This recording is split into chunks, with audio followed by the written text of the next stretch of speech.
आज देश में एक ऐसी बहस लगातार सुनाई देती है जिसमें सबसे ज्यादा जोर केवल अभिव्यक्ति की आजादी पर ही दिया जा रहा है। एक ऐसा माहौल बनाया जाता है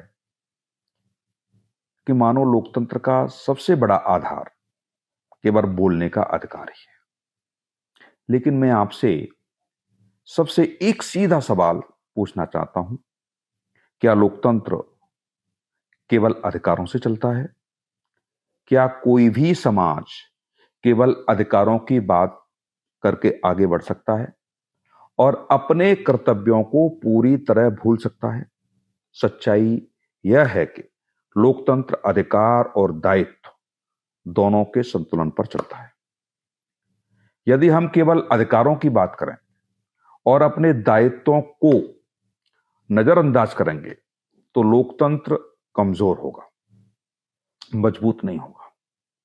भारत का संविधान हमें अभिव्यक्ति की स्वतंत्रता तो देता है, यह हमारे लोकतंत्र की एक महत्वपूर्ण विशेषता भी है। नागरिक अपनी बात कह सकता है, सरकार की आलोचना कर सकता है, सवाल पूछ सकता है और अपनी राय भी व्यक्त कर सकता है।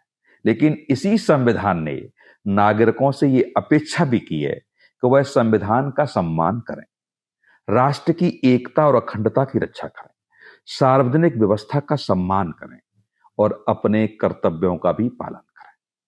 दुर्भाग्य की बात यह है कि आज देश में कई बार ऐसी राजनीतिक बहसें देखने को मिलती हैं जिसमें नागरिकों के सामने अधिकारों का एक पक्ष तो बहुत प्रमुखता से रखा जाता है, लेकिन कर्तव्यों की चर्चा लगभग गायब कर दी जाती है।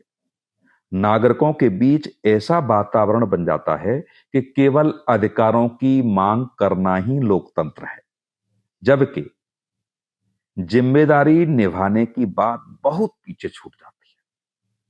हर राजनीतिक दल का अपना दृष्टिकोण होता है। लोकतंत्र में यह स्वाभाविक भी है। दल अपनी नीतियों का प्रचार करें, सरकार की आलोचना करें या अपनी बात जनता तक पहुंचाएं। लेकिन एक जागरूक नागरिक का दायित्व यह भी है कि वह किसी भी राजनीतिक संदेश को आंख बंद करके स्वीकार न करे, बल्कि तथ्यों और संविधान के व्यापक मूल्यों के आधार पर स्वयं विचार करे। लोकतंत्र में नागरिक की स्वतंत्र सोच ही सबसे बड़ी शक्ति है। यदि कोई भी पक्ष आपको केवल अधिकारों की याद दिलाए और दायित्वों की नहीं, तो यह आवश्यक है कि आप स्वयं संविधान के दोनों पक्षों को समझें, क्योंकि लोकतंत्र केवल मांग करने से नहीं बल्कि योगदान देने से भी मजबूत होता है। सोचिए, यदि हर व्यक्ति यह कहे कि मुझे बोलने की पूरी आजादी चाहिए, लेकिन कोई यह न माने कि उसे दूसरों के अधिकारों का सम्मान भी करना है, तो समाज में क्या स्थिति बनेगी? यदि हर नागरिक केवल अपने अधिकारों की बात करे लेकिन कानून का पालन न करे, सामाजिक मर्यादा, राष्ट्रीय एकता और सार्वजनिक जिम्मेदारी को महत्व न दे, तो क्या लोकतंत्र स्वस्थ रह पाएगा? आज सोशल मीडिया ने हर व्यक्ति को एक मंच दिया है और यह एक बड़ी लोकतांत्रिक उपलब्धि है, लेकिन इसके साथ एक जिम्मेदारी भी आई है। कोई भी सूचना साझा करने से पहले उसकी सत्यता जांचना, अफवाहों से बचना, नफरत फैलाने वाली सामग्री से दूरी रखना और जिम्मेदारी के साथ अपनी बात रखना, यह भी उतना ही आवश्यक है जितना अभिव्यक्ति का अधिकार। इसी प्रकार मीडिया की भी एक महत्वपूर्ण भूमिका है। मीडिया का दायित्व है कि वह समाज को समझे, संतुलन जानकारी दे, विभिन्न पक्षों को सामने रखे और जनता को सोचने का अवसर दे। मीडिया की विश्वसनीयता तभी मजबूत होती है जब वो तथ्यों के आधार पर कार्य करे और जिम्मेदारी के साथ संवाद स्थापित करे। एक सशक्त राष्ट्र वही होता है जहां नागरिक अपने अधिकारों का सम्मान करते हैं और साथ ही अपने कर्तव्यों को भी गंभीरता से निभाते हैं। संविधान ने हमें दोनों दिए हैं, अधिकार भी और दायित्व भी।